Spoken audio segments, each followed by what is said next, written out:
4 things that will keep you going, inshaAllah.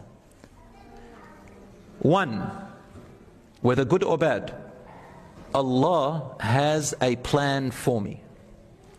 The outcome happens and you say, Subhanallah, Allah has a plan for me. What is it? I don't know, but He has a plan. I am certain He has a plan. Number 2, if it's a suffering that happened to you, say 100% good is going to come out of this suffering. 100%. Good is going to come out of this suffering I'm going through, and it will. Or number 3, this suffering is a test for me. I know this is a test from Allah. It's possibly a test for my hereafter, and a test of knowing myself. I will pass it and I will not let it overcome me. You know that test one and this suffering and all that?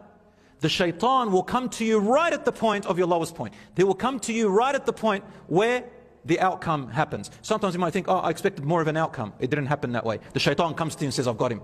I've got him and her. I'm going to start whispering right now. What do they whisper? You missed out on this, man. You could have done that.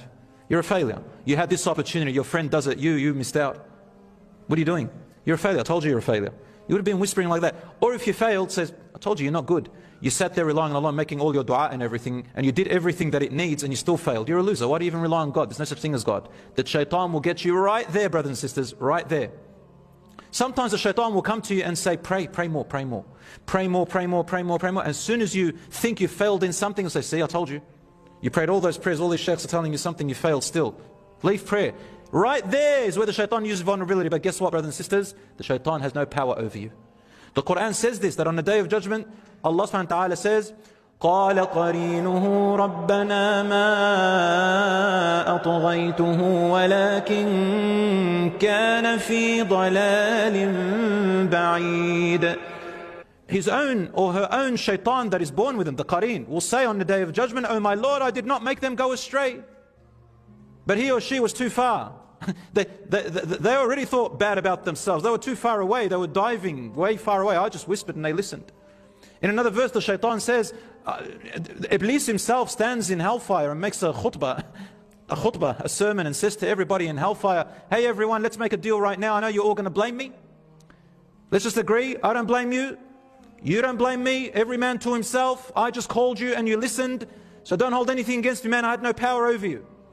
Wallahi, the shaitan will say that. So you have power over yourself, brothers and sisters. So the 4 things are, something happens after you tried your best. Think, Allah has a plan for me.